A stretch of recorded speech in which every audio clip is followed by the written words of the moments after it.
Today's video is very important because in this we are going to study about redox reaction. Now, you must have heard this word a lot of times in a lot of past papers, in a lot of books, redox. So basically, what is redox? और आपने बहुत दफ़ा ये word भी पढ़ा होगा कि यहाँ ऑक्सीडेशन हो रही है, यहाँ रिडक्शन हो रही है. जैसे हम हमेशा पढ़ते हैं कंबशन रिएक्शंस जो होते हैं उसमें चीज़ ऑक्सीडाइज हो रही है, तो आपको बहुत कंफ्यूजिंग लगता होगा कि पता नहीं क्या है, व्हाट इज़ ऑक्सीडेशन, ऑक्सीडाइज का मतलब क्या है. But today we are going to clear all the concepts and all the queries about what is oxidation and what is reduction. तो बेसिकली मैं आपको बारी बारी we are going to discuss oxidation and reduction in a set of explanations. Like oxidation reduction को हम एक line में define नहीं कर सकते. ऑक्सीडेशन और रिडक्शन की काफ़ी सारी डेफिनेशंस बनती हैं और हम उनको हर डेफिनेशन के पैरामीटर पे स्टडी करेंगे.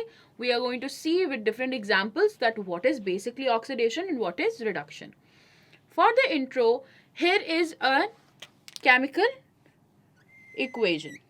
ठीक है, अब आप केमिकल इक्वेशन के अंदर देखें, यहाँ पे आपके पास है sulphur and sulphur is reacting with oxygen and it is giving you sulphur dioxide.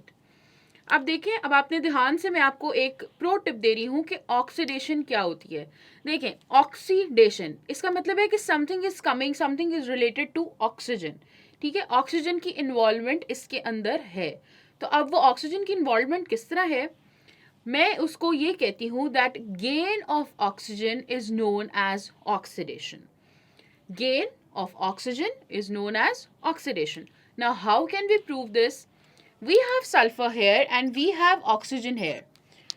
Sulfur does not have any oxygen here and oxygen is already reacting with sulfur. ठीक है, रिएक्शन के बाद क्या हुआ कि सल्फर ने गेन कर ली oxygen, O2 gain कर लिया.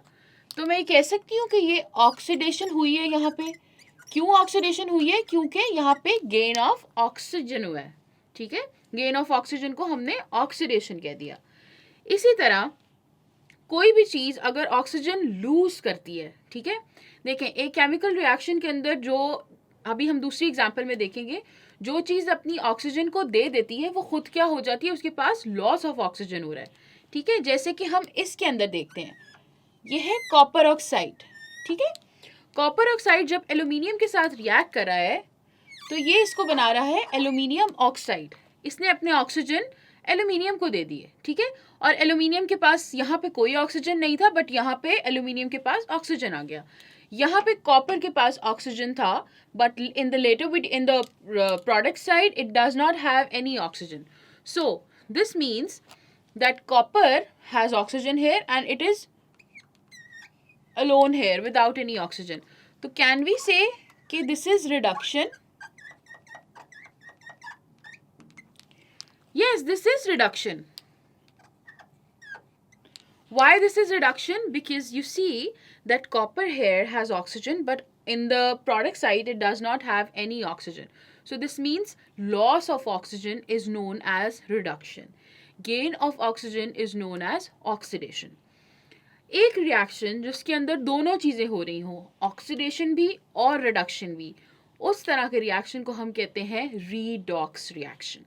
Redox comes from the word re comes from reduction and ox comes from oxidation. That is why हम उसको कहते हैं this is a redox reaction, क्योंकि उसके अंदर दोनों प्रोसेसेस हो रही होती हैं. अब जैसे यही रिएक्शन आप देख लें, यहाँ पे आपके पास रिडक्शन हो रही है, लेकिन अगर हम यहाँ पे बात करें, इस वाले एल्यूमिनियम को इधर से लेके जाएं, ठीक है, एल्यूमिनियम को Al2O3 पे लेके जाएं, तो यहाँ पे ऑक्सीडेशन हो रही है. ऑक्सीडेशन क्यों हो रही है? क्योंकि यहाँ पे एल्यूमिनियम ने ऑक्सीजन गेन कर दिया और यहाँ पे कॉपर ने ऑक्सीजन लूज कर दिया. तो basically we sum it up by just concluding on the basis of losing and gaining oxygen. अभी मैंने आपको सिर्फ फर्स्ट डेफिनेशन समझाई है कि losing and gaining of oxygen की बेसिस पे हम redox को किस तरह डिफाइन कर सकते हैं. In the later video we are going to discuss another parameter, how we can see that how we can define oxidation reduction in another value, in another parameter. So please click on to the next video for the next definition.